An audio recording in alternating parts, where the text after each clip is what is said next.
ETF index mutual funds నేర్చుకుని stock మార్కెట్లో రాణించాలనుకుంటున్నారా? వెంటనే ఈ నెంబర్కి కాల్ చేయండి. హలో నమస్తే, వెల్కమ్ టు సుమన్ టీవీ. ప్రస్తుతం మనతో పాటు law of attraction and ho'oponopono trainer Harika గారు ఉన్నారు. వీతో ఈ రోజు కొన్ని విషయాలు మాట్లాడదాం. హలో అండి హారిక గారు, నమస్తే. నమస్తే. సో లా ఆఫ్ అట్రాక్షన్ అంటున్నారు, యూనివర్స్ అంటున్నారు, మేనిఫెస్టేషన్ అంటున్నారు, అఫర్మేషన్స్ అంటున్నారు. చాలా మందికి కన్ఫ్యూజన్ ఉంటుంది. అసలు లా ఆఫ్ అట్రాక్షన్ అంటే ఏంటి? అసలు లా ఆఫ్ అట్రాక్షన్ లో ఊరికే యూనివర్స్ అంటూ ఉంటారు.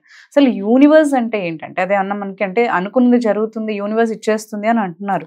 అసలు యూనివర్స్ ఏంటి? అసలు ఎందుకు ఇవ్వాలి? మనం కోరుకుంది దాన్ని ఎందుకు ఇస్తుంది అసలు? సో ఒక లైక్ అదేమన్నా మనకి మ్యాజిక్ కాదు, మంత్రం కాదు. సో అది యూనివర్స్ అంటే ఏంటి అని అంటే మీరేం చెప్తారు? సో ఫస్ట్ ఏంటంటే యూనివర్స్ అంటే ఏంటి అనేది చాలా మందికి వచ్చే డౌట్ అన్నమాట. సో ఫస్ట్ ఈ డౌట్ ఎక్కడి నుంచి స్టార్ట్ అవుతుందంటే మన చిన్నప్పటి నుంచి మనం ఆకాశంలో చూసినప్పుడు చిన్న చిన్న నక్షత్రాలు, మూన్స్ మనకు చాలా హ్యాపీగా అనిపిస్తుంది. మన అమ్మ కూడా అదిగదో చందమామ అని చెప్పి తినిపిస్తూ ఉంటాయి. మన అందరికి అబ్బా ఎంత బాగుంది ఆకాశం, అసలు ఎలా అవన్నీ అక్కడ ఉన్నాయి, ఏంటి అసలు లోపల ఏముంది అని మన అందరికి క్యూరియాసిటీ చిన్నప్పటి నుంచి ఉంటుంది ప్రతి ఒక్కరికి కూడా. సో మనం ఎదిగే కొద్దీ మనకు వచ్చే ఆపర్చునిటీస్, మనం చదువు కానీ, సో మనకు ఉండే బాధ్యతలు కానీ, ఇవన్నీ వల్ల కూడా మనం దాన్ని పక్కన పెట్టేస్తాం. సో ఫస్ట్ ఏంటంటే మనము యూనివర్స్ వేరు వేరు కాదు, అది మెయిన్ థింగ్. చాలా మంది ఏంటంటే మనం వేరు యూనివర్స్ వేరు అనే థాట్ లో ఉంటున్నారు. సో ఫస్ట్ ఏంటంటే మనం వేరు కాదు, యూనివర్స్ వేరు. మన అంటే యూనివర్స్ మనం కూడా ఒకటే. సో ఎలా చెప్తున్నామా అంటే ఫస్ట్ మనకి యూనివర్స్ ఎలా స్టార్ట్ అయింది, ఎక్కడి నుంచి వచ్చింది, అసలు మనం ఎలా వచ్చాము అంటే మనకి సైన్స్ ఏం చెప్తుందంటే బిగ్ బ్యాంగ్ థియరీ అని చెప్తుంది. సో బిగ్ బ్యాంగ్ థియరీలో ఏం చెప్తున్నారు? బిగ్ బ్యాంగ్ అంటే ఒక పెద్ద విస్ఫోటనం జరిగింది. సో అక్కడి నుంచి మన యూనివర్స్ అనేది స్ప్రెడ్ అవడం జరిగింది. సో ఇప్పటికి స్ప్రెడ్ అవుతూనే ఉంది, ఇంకా ఇన్ఫినిటీ అనమాట. ఎక్కడి వరకు ఉందనేది మనం కూడా ఇంకా కనిపెట్టలేదు. సో అందుకే మనం అనంతమైన విశ్వం అంటున్నాం. So unlimited. సో మనం కోరుకున్న కోరికలు కూడా అందరూ లిమిటెడ్ గా కోరుకోవద్దు. యూనివర్స్ అనేది అన్లిమిటెడ్. సో మన కోరికలు కూడా దానికి కూడా లిమిట్స్ ఉండద్దు, మనం ఎంతైనా కోరుకోవచ్చు, దానికి హద్దులు పెట్టద్దు అని చెప్తారు. సో ఈవెన్ మనీ కావచ్చు ఏదైనా. సో మనం ఏదైనా మనీ విషయంలో వచ్చినప్పుడు ఇంతే కావాలి, నాకు 1 లక్ష కావాలి నాకు, లేదా ఇంతే ఒక అమౌంట్ ఫిక్స్ అయిపోతాం. సో అక్కడ లిమిట్స్ ఏవి పెట్టుకోవాల్సిన అవసరం లేదు. సో అన్లిమిటెడ్ గా యూనివర్స్ ని అడగచ్చు, అది ఎంతైనా మనకి ఇస్తుంది. So I want money, unlimited money, I expected unexpected money అని కూడా అనొచ్చు. సో ఏంటంటే ఎప్పుడైతే బిగ్ బ్యాంగ్ పెద్ద విస్ఫోటనం జరిగిందో, హీలియం, హైడ్రోజన్ ఆటమ్స్ కలిపి చిన్న చిన్న స్టార్స్ కింద అవ్వడం, సో జనరేట్ అవడం. అంటే ఏదైనా ఒక విస్ఫోటనం, ఒక బాంబ్ పేలిందంటే ఎనర్జీ అనేది రిలీజ్ అయితేనే కదా. కరెక్ట్.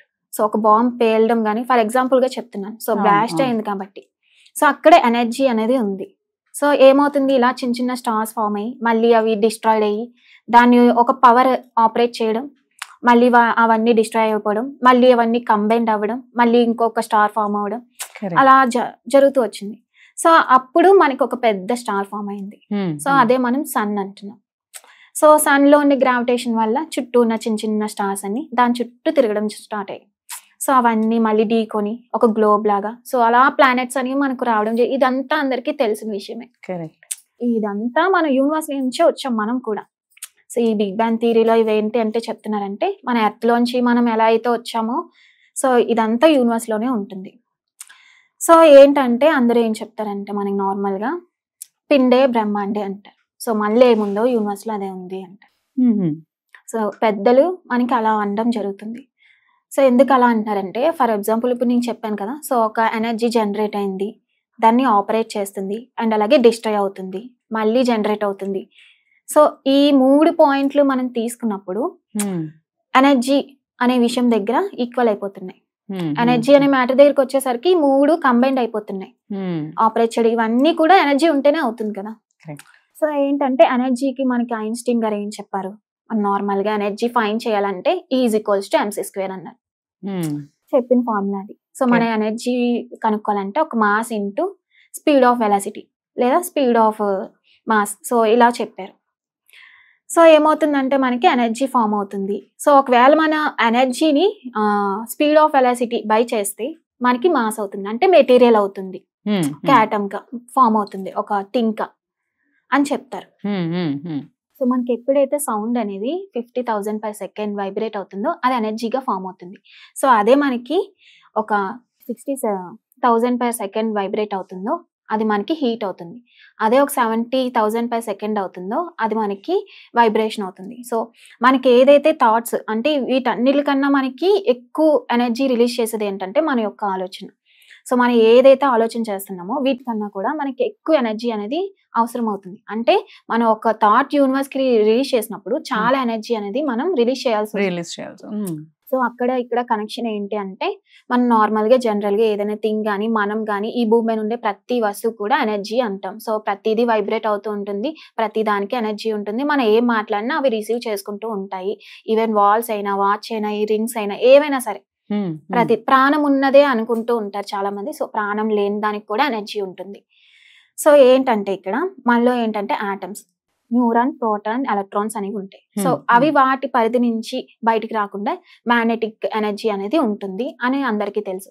సో మనలో ఏదైతే ఉందో సో యూనివర్స్ లో చూస్తే సేమ్ అది కూడా ఆటమ్స్. సో వాటి పరిధిని అవి దాటకుండా ఒక ఎనర్జీ ఫీల్డ్ లో తిరుగుతూ ఉంటాయి. సో ఇక్కడ మనం అబ్జర్వ్ చేస్తే మనలో ఏది ఉందో యూనివర్స్ లో కూడా అదే ఉంది. సో చాలా మంది ఏంటంటే మనం వేరు, యూనివర్స్ వేరు అనుకుంటుంటారు.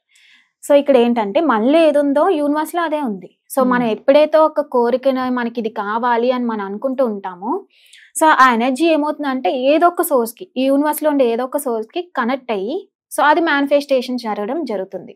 సైన్స్ యూనివర్స్ అంటున్నారు మీరు. ఎస్. సో కాబట్టి మనము యూనివర్స్ వేరు వేరు కాదు, రెండు ఒకటే. సో మనం అన్లిమిటెడ్ గా ఏదైనా అడగచ్చు యూనివర్స్ ని, దీనికి హద్దు అంటూ లేదు. అనంతమైన విశ్వం మీకు ఏదైనా ఇవ్వగలదు. బట్ కాకపోతే మనకి యూనివర్స్ కి ఉన్న కనెక్షన్ మనమే పోగొట్టుకుంటున్నాం. ఎందుకంటే మనలోంచి వచ్చే నెగటివ్ థాట్స్ వల్ల ఈ కనెక్షన్ ఏదైతే ఉందో అది కట్ అయిపోతుంది. సో దాని వల్ల మనం ఏమనుకుంటున్నాం అంటే మనం వేరు, యూనివర్స్ వేరు. అంటే మనం అనుకున్నది జరిగినప్పుడు మనం అలా ఫీల్ అవ్వము. సో మనం అనుకుంటున్నాము యూనివర్స్ ఇచ్చేస్తుంది, సో యూనివర్స్ మనం ఒకటే, నేను ఏదనుకున్నా అది జరుగుతుంది అనుకున్నాం. బట్ ఎప్పుడైతే మనలో నెగిటివిటీ ఎక్కువ అవుతుందో మనం ఏది అనుకున్నా అది జరగదు, దాని క్వైట్ ఆపోజిట్ గా జరగడం స్టార్ట్ అవుతుంది. ఎందుకంటే మనం ఆలోచించేది ఒకటి, బయట రియాలిటీ ఒకటి. సో అప్పుడు మన ఫీలింగ్ ఎలా ఉంటుందంటే మనం యూనివర్స్ వేరు వేరు, సో మనం దాన్ని అడగాలి, మనం అడిగితేనే ఇస్తుంది. అది నిజమే, అడగాలి. ఎందుకు ఆ పొజిషన్ మనం ఎందుకు తెచ్చుకున్నాం అంటే మనలో ఉన్న నెగిటివిటీ ఎక్కువైనట్టు. సో పాజిటివ్ ఎక్కువైనప్పుడు మనం అడగాల్సిన అవసరం లేదు, జస్ట్ మీకు చిన్న థాట్ వస్తే అది మేనిఫెస్టేషన్ అయిపోతుంది. అంటే మీరు అంత ఎనర్జీలో, అంటే యూనివర్స్ మీరు ఒకే ఎనర్జీలో ఉన్నప్పుడు జస్ట్ మీ మైండ్ లో ఒక ఇమేజ్ వచ్చినా లేదా ఒక పర్సన్ గుర్తొచ్చినా ఏదైనా ఒక థాట్ వచ్చినా వెంటనే అది మేనిఫెస్టేషన్ అవ్వడం మీరు చూడగలరు, ఎక్స్పీరియన్స్ చేయగలరు. సో ఇక్కడ మనకి వచ్చిన మెయిన్ ప్రాబ్లం ఏంటంటే యూనివర్స్ మనం వేరు వేరు అనేది పీపుల్ లో చాలా ఎక్కువ అవుతుంది. సో ఈ విధంగా మనకి యూనివర్స్ కి ఉన్న సంబంధం అయితే ఇదన్నమాట. థ్యాంక్ యూ అండి. థ్యాంక్ యూ హారిక గారు.